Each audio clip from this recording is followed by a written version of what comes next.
Hello and welcome to Novara Live. I'm Moya Lothian-Mclean, back with a brand new look. And tonight I'm joined by Mike Bankole. Mike, thank you so much for coming on. It's a pleasure.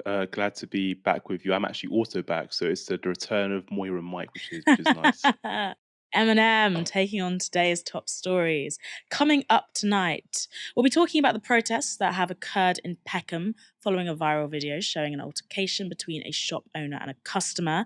The Met have made another major payout and apologised to two women who were arrested during the Sarah Everard vigil, and a rare uplifting story about housing that you should definitely stay tuned for. Labour leader Keir Starmer and Shadow's Home Secretary Yvette Cooper are in The Hague. No, they're not testifying on behalf of Tony Blair, but instead they are visiting Europol headquarters and they're talking tough on small boats. This is how The Sun described Labour's plans. Migrant plan. Small boat people smugglers should be treated like terrorists attacking Britain, declares Sir Keir Starmer. Now, that is an eye-catching headline, as The Sun are wont to do, but Starmer's plans are actually much less dramatic than The Sun's leader writers. What he actually wants to do is apply serious crime prevention orders to people smugglers. These are usually used to freeze criminals' assets and restrict their movements. Speaking to The Times, Starmer said this. They've been used, these powers, for terrorism, for drug trafficking, but they've never been used for serious, organised immigration crime. My own view is that they should be used for that. God, he gives a boring quote. The heart of Starmer's plan for tackling migration is greater cooperation with Europe. Speaking to Times Radio, Starmer explained just how this would work. We know that serious organised immigration crime is being run by gangs across borders involving the movement of people and equipment, and involving a huge amount of money that is being made by these gangs that are driving this vile trade. Now, that is not unique, because you have similar operations when it comes to terrorism, ammunition and guns being sent across borders, human trafficking, particularly of women being exploited for sex. So there are examples of how these gangs can be smashed. And so what I want to see is a new security agreement with Europe, where we can work with our partners in Europol and Eurojust with a cross-border police unit. Okay, cross-border police unit. Is this really new? Well, the UK already works with Europol to tackle people smuggling gangs. Just last summer, Europol made 39 arrests of people smugglers as part of their Operation Dune, involving officers from 4 European countries as well as the UK's National Crime Agency. 150 dinghies were seized, as well as tens of thousands of euros in cash. But the boats kept coming anyway. Still, Starmer wants to inject more cash into the joint operations between the NCA and Europol. The money would apparently come from the scrapping of the Tories' disastrous Rwanda scheme, so some good news there. But what about safe routes for asylum seekers? Times Radio asked Starmer about that too. Isn't the reality here that, in truth, the quickest way to solve this problem would be to set up safe and legal routes? Will you just be honest with people and say, we let more people in, we stop the gangs, but under Labour, net migration goes up? No, under Labour, we get in control of this situation. At the moment, we've got the appalling situation where we are not deciding as a country who's coming to the UK. The gangs are deciding. That is fundamentally wrong. Given that net migration has hit record highs under the Conservatives' rush to control our borders, I'm not sure how much higher it could really get. Anyway, that's not really an answer, but Starmer has pledged to process claims more quickly. At the end of last year, the backlog of cases stood at over 160,000 cases, leaving vulnerable people in limbo for years. There's also been the suggestion that Starmer would negotiate a new migration returns agreement with the EU. The Times reports this. Starmer confirmed that Labour would ultimately seek an EU-wide returns agreement. Quote, we effectively exited the returns agreement we were in and have never replaced it. The first job is to secure the borders and make sure we are the ones determining who comes to this country, he said. The EU is working on a new returns agreement that would mean each member state take a minimum annual quota of 30,000 migrants or pay 20,000 euros for each person they do not accept.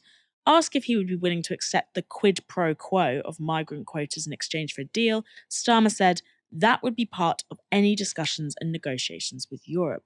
That concession, if you want to call it that, has the right frothing, giving them an opportunity to accuse Starmer of handing the control of our borders to Europe.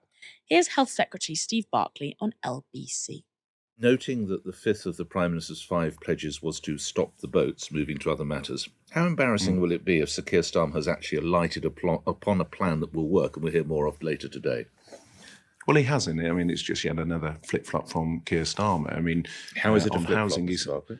Because he wants to surrender control of our immigration to the EU and let them decide on the quotas. There's almost 1 million crossings into the almost 1 million asylum seekers coming into the EU.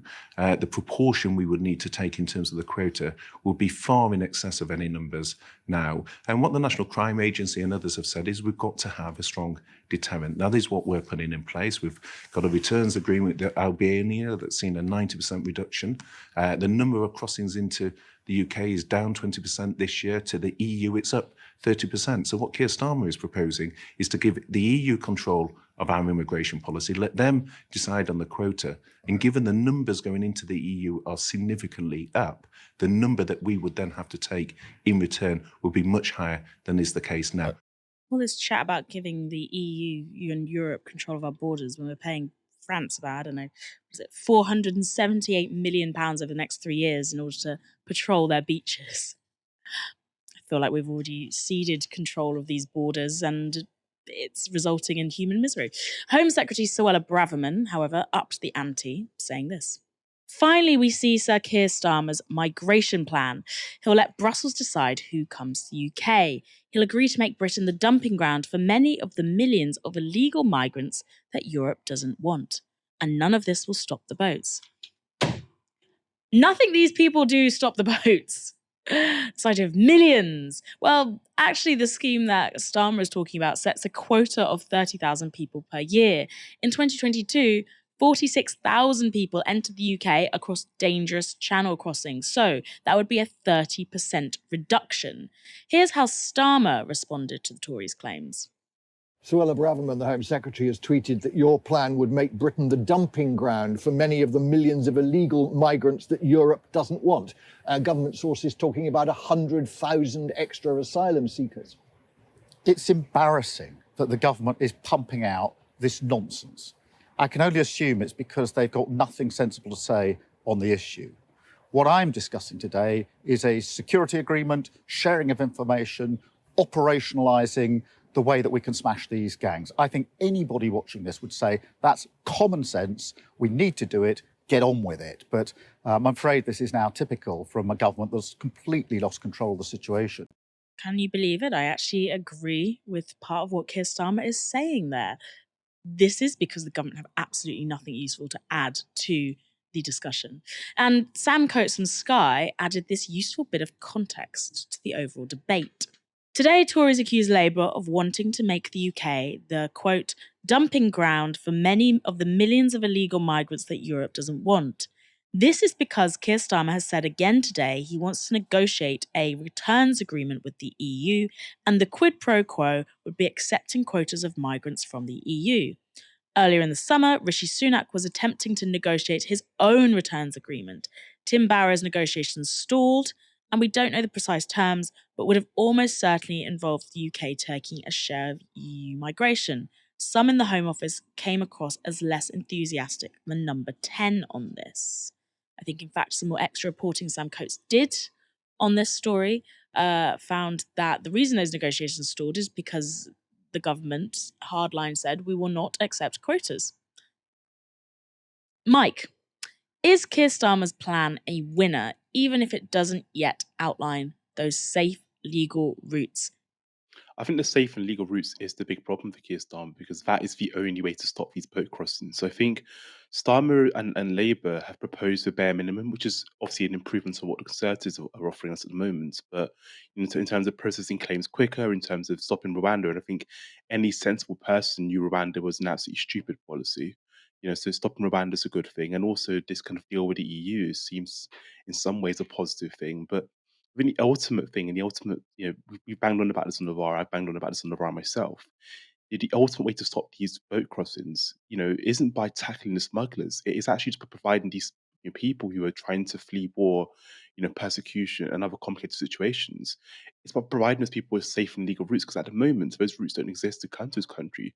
That's why people are ending up in the hands of smugglers because that's the only way they can, seek sanctuary in the UK. So I think the most important thing, and if Labour want to actually stop the boats and stop the boat crossings, they need to provide these safe and legal routes. So I think, you know, I found the story and the way the story was framed, especially in terms of the smugglers, quite interesting because I think for Keir Starmer, he does see this as a vote winner because he sees this as appealing to a particular segment of voters, right? So the idea that smugglers are like terrorists and they must be crushed, and that's reported in The Sun by Labour, I think that's telling because I think Starmer feels that there are a particular group of voters who have maybe restrictive views on immigration and who want to see these smugglers crushed, and that's the way you deal with the boats issue.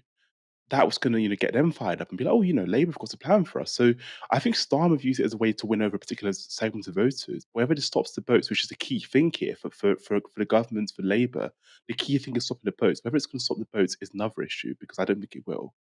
Rishi Sunak's negotiations, as I mentioned, reportedly stalled because he wouldn't accept the possibility of EU migrant quotas. Does the fact that Starmer is not ruling it out suggest that he genuinely might want to solve the crisis? Potentially, and I think we should be encouraged by what Labour announced today.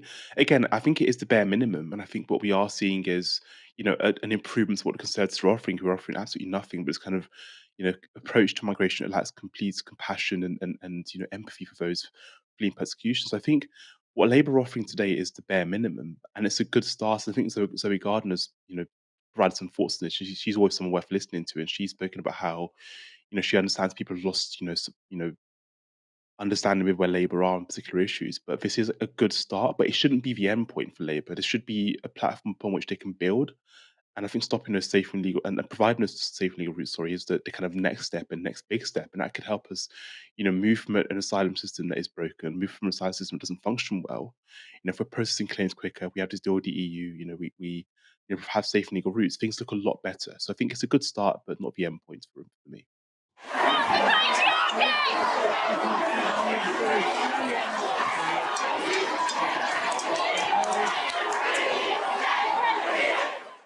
That was the moment in March 2021 that Patsy Stevenson was pinned down by the Metropolitan Police and arrested. She'd been attending a Clapham Common vigil for Sarah Everard, who was murdered by Met Police officer Wayne Couzens. Also in attendance was Dania Al-Obeid. She was arrested too after the police turned violent. Here's how she described the events at the time. When I saw the policemen there kind of handling the women on the bandstand quite aggressively, pushing them, when all we wanted to do was just stand there, stand against the violence against women in this country. That's all we wanted to do. I felt it was necessary of me to join the women on the bandstand. So I climbed over the bandstand away from the police, and I was joined by another woman. And at that point, there was 4 of us at the bandstand. A few minutes after, I want it to be clear that this all happened in quite a short period of time. It's not like we were given hours to mourn or even an hour to mourn. This happened within half an hour of me arriving there. I personally don't feel like I've even mourned yet. It's all been just speaking up against this, but I don't feel like I've yet to mourn this. At that point, we got dragged. Or if you can say, you were just standing there. We were just standing there. That's all we were doing. And, I've been manhandled before and it ended badly. I was very aware in order for nothing to happen to me. I was thinking at that point, if I get dragged, if my head hits the floor with the amount of policemen there was only as 4 women on the bandstand, I was going to die. And there's no exaggeration to that. That's honestly what was going through my head. Now, you probably would have seen the images taken from the Clapham Common vigil. The one of Patsy Stevenson in particular went massively viral. believe it became a photograph of the year for several news outlets.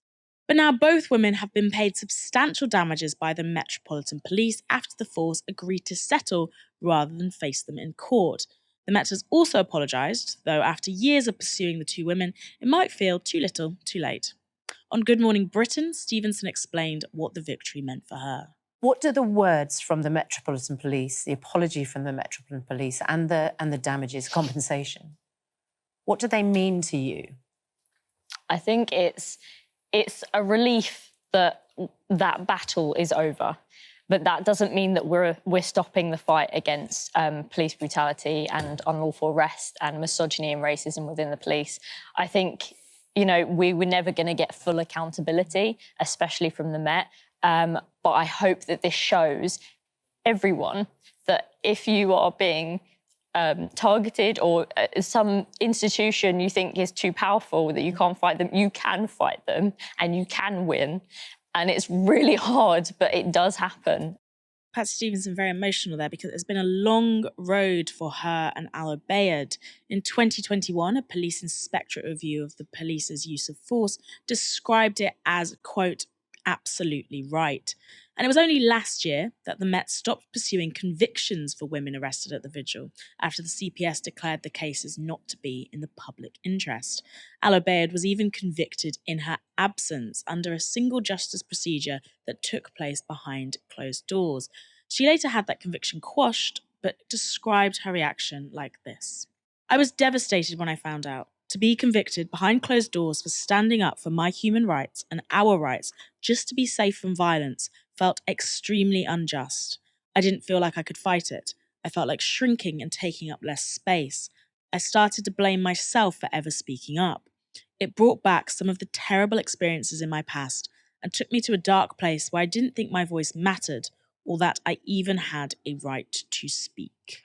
The apology and the payout hopefully means an end to the Met's campaign of harassment against Stevenson and Al Bayed, but that doesn't mean the end of the women's campaign against the Met. Speaking on Sky, Stevenson said this about what she thought should happen to the force next. Every single time something like this happens, there's too much public pressure. It's like a pressure valve, there's too much, and they release it with, we've got a new commissioner, don't worry, we'll reform, and they don't. Time and time again, it just resets the media, it resets public pressure, and it ends up being forgotten about. And that's what we cannot let happen again. Right now, we need to keep up the public pressure on the police. They need to absolutely radically reform the entire institution or abolish it, if I'm honest. I think I'm at that point. I never thought I'd say that I agree with abolishment, but it's looking like it's a good idea in my books. In the wake of the settlement, the Metropolitan Police said this. The Clapham Common Vigil took place in extraordinary circumstances. We tried to achieve a balance that recognised the rights of the public to protest and to express their grief and sadness, while also continuing to enforce the relevant COVID legislation. A protracted legal dispute is not in the interest of any party, least of all the complainants, who we recognise have already experienced significant distress as a result of this incident. The most appropriate decision to minimise the ongoing impact on all involved was to reach an agreed settlement.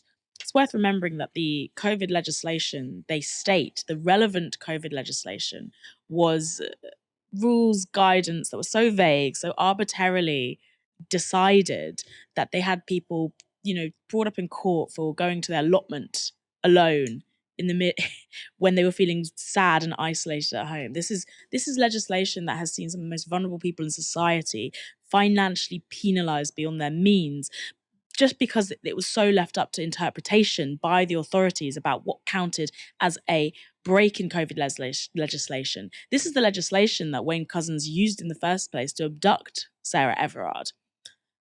Relevant legislation. Patsy Stevenson, in her interview, the first clip that we watched, said that her takeaway was, you can fight the Met and you can win. Mike, compensation payouts seem to be the limit of what it is to win against the Met. We see it happen time and time again. We talked about it recently on the show, the Met making a massive payout to the family of Daniel Morgan after years and multiple botched investigations. Is it a victory, though? Is it a victory to get a payout from the Met? Should we be pushing for more? I don't think it is a victory. I mean, it kind of ends the debate, but in terms of a victory, what a victory is actual change in the police, an actual change in police tactics, an actual tangible change in the way police interact with groups in society like women, like minority groups who have often in recent years borne the brunt of police tactics that have been quite regressive. So stop and search, the way police responded to the Sarah Everard protests. We see a number of incidents when it comes to policing that should raise alarms and should actually suggest that the fight has only just begun. And I think, look, I admire Patsy and Dania so much for their dedication, their drive, their advocacy on this issue, and I admire, how determined they've been in their fights, and we should all admire what they've done. But I think, victory is more than the payouts. Victory is systematic change. Victory is the lives of people not being affected by the police in terms of police brutality, and I think Patsy acknowledges that there are still massive issues with the police that needs to be addressed. And I think, when it comes to victory, I think of the family of Chris Cabba. Chris Cabba's family have been fighting for justice for the last year. So victory means that there isn't a family like Chris Cabba fighting for justice because Chris Cabba is still with us. So these are reasons why I think justice and what we want isn't just payouts. What we want is actual change, because until we see that change, unfortunately, we're going to have another story where unfortunately, a woman's been treated badly by the police, or a black man's been restrained with excessive force by the police, or black people continue to be stopped and searched excessively by the police. Until we see that change, we can't claim any victory. So I think this is a positive story and a positive moment in terms of Patsy and Daniel getting a payout, and that being something that their dedication and their drive has created, and I'm full of admiration for that. But in terms of actual victory, I think and Patsy again acknowledged this. I think we need to see more happen for us to speak of victory. It's a little rare treat we've got for you here. A positive news story. Let's all just take a moment. About housing. Can you believe it? Here is an intriguing headline from the BBC. Cornwall Council sells £640,000 flats for £1. Now, you may be wondering, as I was when I saw that headline, what is behind such a major discount? Is it located perhaps next to Boris Johnson's new gaffe? No. Instead, it is an attempt to maintain affordable local housing.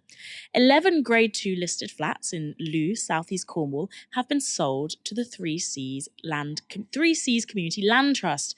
Cornwall Council, which owned the land and flats, had vetoed a £1 million refurbishment in 2021. But the Three Seas Trust said they could raise the money through grant funding if the flats were sold to them for a cheap price. They received support for the bid from Looe local councillors Edwina Hannaford and also Councillor Armand Toms, who I happened to speak to earlier today. The beauty of the land trust taking them over is that they'll be kept for the local community, and if they hadn't have been taken over, they would have been probably sold off. There was quite some controversy not so long ago when a council place was sold down west, where it was sold for about £1 million because it had a magnificent sea view, and for me, at the moment, with the housing crisis currently going on, we need to keep every bit of property we can for local people. How are you seeing that housing crisis play out in areas like Looe and Cornwall? What does it look like on the ground there? It's tough. When you think that everything's predicated on, even for a housing association, on 80% of the local values and rents that are being paid, in places like Looe, that's a tourism hotspot, and people are being moved out and places sold for being Airbnbs or holiday lets or used for second homes. It's a tough situation out there. At one time, I had 6 people on my list that had what they call a Section 21A, which is the landlord's right to say, I'm going to sell the property, I'm going to let it in a different way, and they have to move out. And I think any councillor in seaside or coastal communities will understand exactly what I'm saying. It's a tough situation for local people that want to have private rented accommodation. this amazing deal that's been done to preserve these 11 flats and refurbish them for local affordable housing purposes. How did the Community Trust and Lou councillors like yourself get this deal over the line with Cornwall Council? Was it difficult? Were there many obstacles? Or was it that everyone was pretty much in agreement? Every councillor in Cornwall, from town and parish councillors right up through to Cornwall councillors, are well aware of the situation of the housing market across the whole of Cornwall. It's a popular tourist destination. It's a popular retirement place. We have 27% of the population are over 65. So, it is increasingly popular for people to move here. And of course, with that means that, people that are on the lower wages, especially the minimum wage, struggle to afford to have, private rented accommodation. Yeah, tell me, what is the affordable housing need like in Lou? How many of your residents currently can't afford these skyrocketing private rents or to buy their own house? I think the current rate for my local area is 15 times the average wage, which is, well, just thinking of the deposit is probably, in excess of years of wages. And, people can't afford that any longer. The price of petrol's gone up. And if you live in Cornwall, you've got to have a car because public transport is not as good as it used to be. If you work in Plymouth, the last bus now back from Plymouth is at 5:30. Well, most of the stores and shops shut at 6. And how do they get back home unless they've got a car?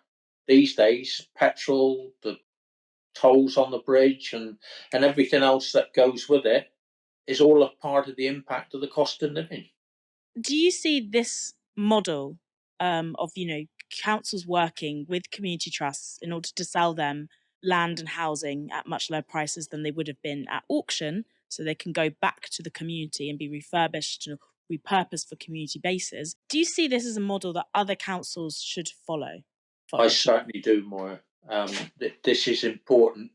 It's important for local people. I'm a Lou boy, born and bred, and I've had the pleasure of living here most of my life, and I'm very happy that I'm able to do so. But the youngsters of today don't have the same advantages of being able to earn enough to save a deposit to buy a house and to live in their local community.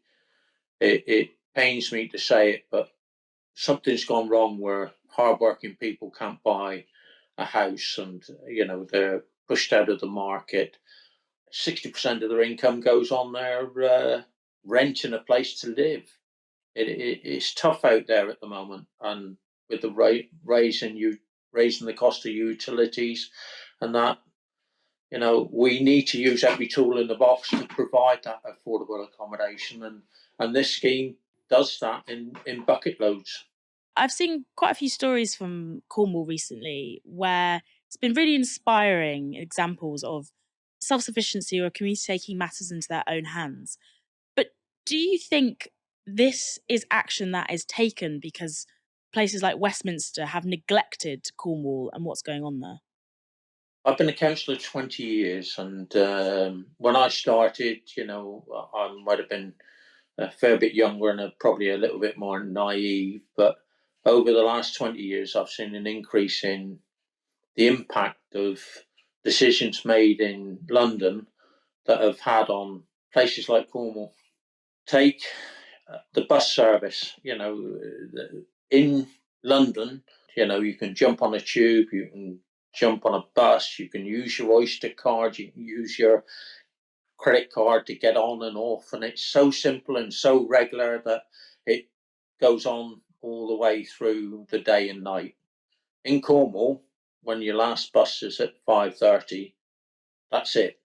And if you haven't got a car, you can't go anywhere unless you either cycle or walk. And I don't know whether you know, Cornwall is nearly 100 miles long, and at the border with Devon is 52 miles wide. So to go to your next community is a drive or a cycle or hours of walking. It's not like being in a city or in London. It's completely different, and you've got to be more self-sufficient. This community over COVID was absolutely brilliant. We had 209 volunteers. We had community meals that went out on a twice weekly basis and still do. We had hardship funds. We had funds for Christmas presents for children that had very little. We are a good community, and we've looked after each other so well in the last few years, and I think this is a part of what we need to do for the future to keep the people of this town together and provide accommodation for the future. Do you think that this would need political will on all sides in order to implement somewhere else in the country? Or is it something that a small group of councillors and civilians who wish to get involved and start a community land trust could enact, even if they're faced with opposition?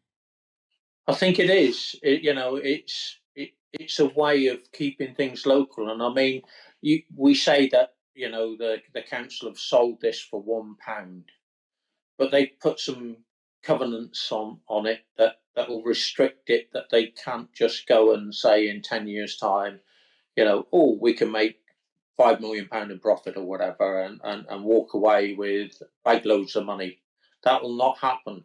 And it's got to be, the housing has got to be for local people, which is important because, your community dies if you don't have that community cohesion. When you live in somewhere, even in London, I've been to London and spoken to friends, and they say, well, I know 2,000 or 3,000, 4,000 people in this area, and that community is important to them. Their friends, their work colleagues and everything else live in that area, and it's no different to living in a small community like Lou, where we've got a population of about 5,300 people, and I probably know at least 2,000 of those people. So it's the way a community works together, and I think this model could be replicated across the country. God, I loved doing that interview, and I loved hearing what seems like an increasingly rare story about housing where a community has managed against the odds to find a model that can work at preserving affordable local housing, especially in the face of the onslaught from the likes of Airbnb and the increase in private rent and landlords with large portfolios. A cosmetic shop in Peckham, South London, where I live, has found itself the subject of protests after the owner was captured choking a black woman on CCTV footage. The incident took place on Monday, the 11th of September, at Peckham Hair and Cosmetics after a row over a refund. According to Sohail Sindo, the shop's owner, the customer, who remains anonymous, asked for a refund and became angry when she was refused. She then said she would take items equivalent to the value of the goods she wanted to return, and it was then that the altercation turned aggressive. Now, we're going to show you this footage because it is important for the context, but warning, it is violent and it contains swearing. This CCTV footage shows shop owner Sohail Sindo attempting to stop the woman from leaving, and in response, she slaps him.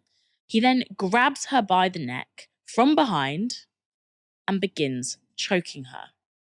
And here's what happened next, this time filmed by a member of the public. Again, this clip is violent and it contains swearing. Look.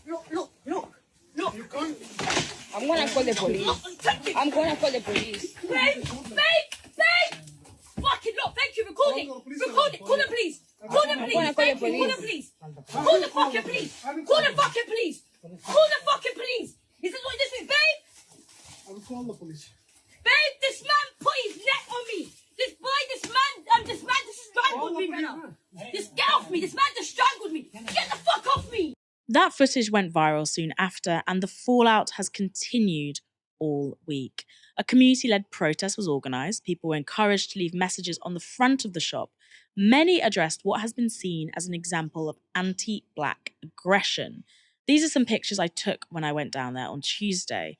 The incident has also tapped into a long-running discussion about cosmetic retailers in multicultural areas like Peckham, which are primarily catering to Black consumers, but have reputations of treating those customers disproportionately poorly. Peckham Cosmetics has remained closed throughout the uproar. However, Sindo has been doing the media rounds, despite claiming he is in hiding for his safety.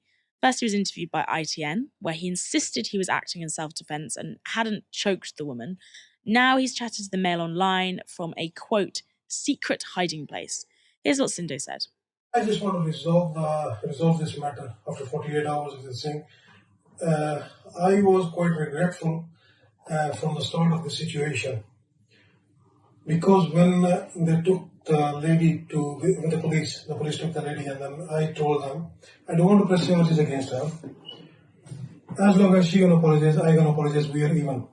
So there is nothing we have in our mind or anything else. The Mail's reporter also asked if Sindo regretted his actions. This was his answer. Of course I do have the regrets. I do have the regrets, like this shouldn't be happened from the first place. Why did it happen? It was a heat of the moment, probably, that happened, that's it. And obviously... I feel sorry for her, like I think so the same way she is feeling now. Do you expect the police will be charging either of you, or what do you think? I don't want to get her charged. You don't? No, I don't want to get her charged for anything. Because the thing was, like, it was done in the shop, and that's it. And I wanted the police, like, if they'd taken her, and then when I asked them, and then if you're going to give me an apology, I will apologize to her as well. Of course, one voice is missing in all of this, is the customers. Her identity has remained hidden, presumably at her request. However, the Met Police confirmed that a 31-year-old woman was arrested on suspicion of assault in relation to the incident. She was later released on bail pending further inquiries. Sindo was interviewed under caution over the incident on Wednesday. I live in the area, as I've mentioned, and I go past the shop regularly. I've been past it every single day this week since the incident happened. This morning when I went past, I noticed that every single sign that had been put on the shop had been torn down. But yesterday, on my way home, who did I see outside Peckham Hair and Cosmetics but this man? Yes, that's noted former actor turned right-wing shit-stirrer Lawrence Fox. Now, I stuck around for a bit to hear why Lawrence Fox was there, what he had to say, why he was wearing horrendous ripped jeans in the middle of the street. And it was really interesting watching Lawrence Fox work and watching his corresponding statements on social media. Because Lawrence Fox, anyone who's aware of this man, you know, he's started the Reclaim Party, he's built an entire second wave of a career based on anti-wokeness. And he obviously has his mind made up about what has happened in Peckham. But when he went down there to collect content that he was later posting on his Twitter and various social media channels, he was doing a thing that I see men of his class and, you know, his general gender do quite a lot. I call it the Jacob Rees-Mogg engaging with the great unwashed like you or me. It's that approach where they will talk to you very calmly, very respectfully. And he was saying stuff like, we're all one tribe. I don't believe, you know, in this colour thing. Is this really a race thing? I just don't think it's a race thing. To members of the community who was there trying to explain to him why they believed that there was a racial element to the disproportionate aggression that this shop owner was showing to this woman. And he was, you know, he was like, I love to listen. I'm here to listen. I'm here to listen. He wasn't there to listen at all. He wasn't there to listen, full stop. But because he was engaging with people in a really civil way, and the tone of his voice, and obviously, you know, he's got this RP accent, then he was sounding really reasonable. And I noticed afterwards, though, when I went on his Twitter to see how he'd framed his discussions, was he said, you know, I went down and listened. The only clip that he put up of the discussions he had with people, not one where he was having this back and forth at length with Black members of the community who were talking to him for a very long time in a futile effort, I would say, to debate with him about this, because debating with these people, it doesn't work. You neither of you change your positions. Research shows that that's not how people change their minds on things.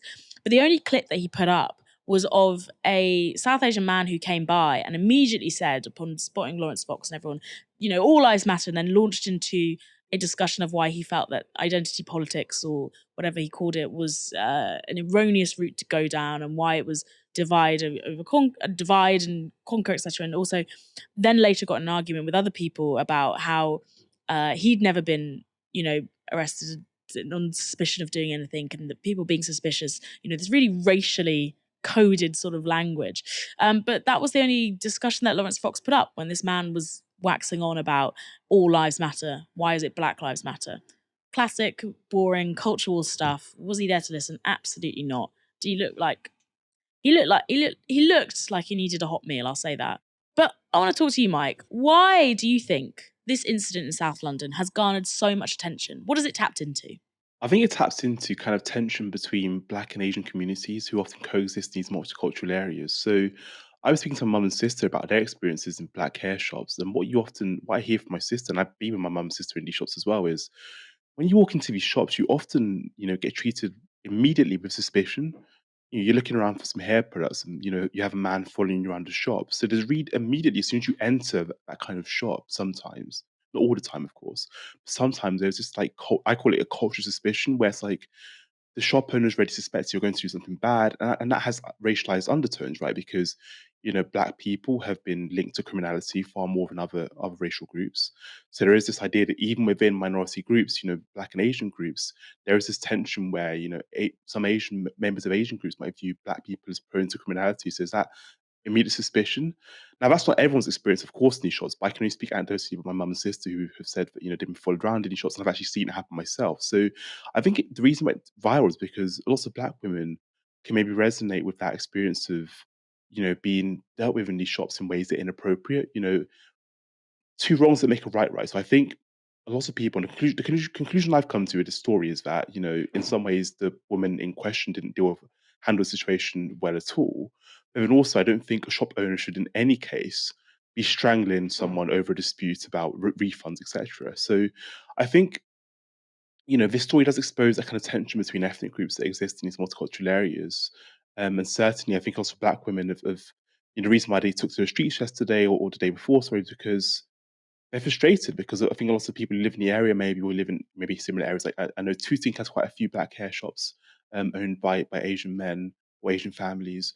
I know that people across the country who live in these multi-ethnic areas, might have experienced the sort of same thing that this woman experienced. So I think it taps into this tension that exists within different ethnic communities, and I think this is a tension that's real and that people don't realize, because often what happens is we lump minority groups together, right? So it's BAME, these people are all the same, but I think there are real differences in how Black and Asian groups experience the world. Of course, there are similarities as well. Both groups experience racism and discrimination at the hands of white people in this country, but there are some nuances and differences, and I think this story kind of brings all of that to the fore. I think that is an excellent point you've made there, and something that if you are not a member of these groups or don't live in these areas, you are usually not aware of that tension.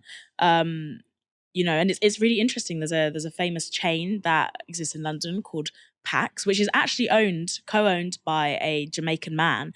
But if you go into those shops, you are followed around by staff who are primarily South Asian, and that has caused a lot of tension because this primarily caters to a Black consumer base. But the problem is these tensions are not really discussed or addressed. So what we get instead are these explosive incidents where everything comes out at once, rather than intra-community attempts to discuss this. And it's also because minority communities are often bunched together in certain areas, as you say, Mike, and pushed into certain areas and just grouped together, and just like, BAME, you all need the same things, you should all just go over there, you're a homogenous blob, you all have the same needs and experiences of the world, which is not how things go.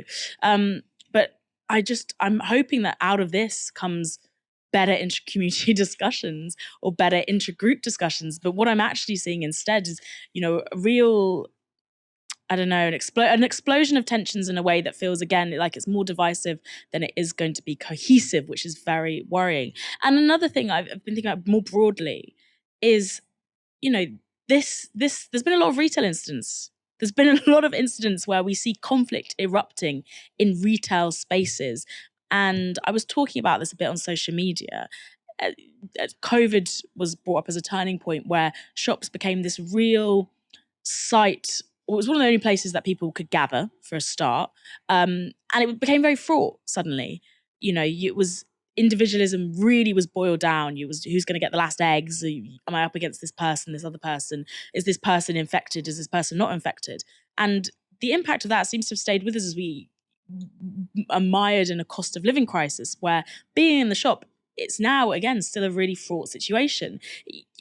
You're reminded all the time that all these prices are going up. You're being surveilled by shopkeepers who, you know, when I go to PAX, then I'm followed around the shop. But you're being surveilled anyway by shopkeepers who have now trying to catch shoplifters, because this idea of a shoplifting epidemic in response to the cost of living crisis is being pushed by papers such as the Daily Mirror, etc. You know, they were going to catch all these shoplifters. We need a snitching hotline. And people, as we've talked about before, you know, this class, this asset class, who are trying to protect their livelihoods while people in the meantime are trying to survive. And it's where desperation meets survivalism. I don't know, what do you think about this idea that shops have become an area where tensions erupt? I think they definitely have, and I think the story is about, you know, we must deal with these shoplifters as opposed to dealing with the root cause as to why we have, you know, more and more shoplifting in this country, and why, you know, people are, you know, going to shops to steal medicine for their children, for example. So it has become a real site of tension, and it has become this real, I think, especially because as you mentioned, Moya, it was one of the only places you can go to. So in many ways, going to the shop during COVID was like your only adventure. And you know, there was scarcity, there was, you know, lack of resources, and now we're in a position where, you know, there isn't an issue of scarcity now, but actually, you know, people are struggling financially because of, you know, the cost of living crisis, a hangover of the pandemic, you know, unemployment, and the government not doing enough to support people. So all of these things mean that the shops have gone from a place where people were passing over the last eggs to people are like, you know, desperate times call desperate measures, where, you know, some people are having to steal some resources from the shops, and, you know, shops are introducing these kind of punitive measures. So the shops have become a site of tension. I think a final point I'd make on the kind of shop story, the Peckham hair shop story, is that I think the kind of the tension between Black and Asian groups hasn't often been acknowledged by the kind of two groups themselves, partly because, you know, these groups themselves are kind of, you know, we both face structural racism, and there is this idea that there is a bigger enemy, there's a bigger fight. But I do hope that this does kickstart a conversation, as you mentioned, Moya, where we recognize that there is this tension, right? There is this tension where, you know, occasionally, you know, Black people are treated with suspicion, and, you know, maybe some Black people treat Asian groups in ways that are not nice as well. So I think that tension does need to be recognized, and needs to be acknowledged. And we, you know, as you mentioned, I think that intra-community organizing and you know, just conversations that we have can make things a lot better. So yeah, I think shops have become a real site of tension. I think the story is an example of that. I think the story is a shoplifter is an example of that, and it's it's an interesting place to be at the moment. Mike, I want to thank you so much for joining me tonight and sharing your amazing insight and your great analysis into all our stories. It's been a pleasure.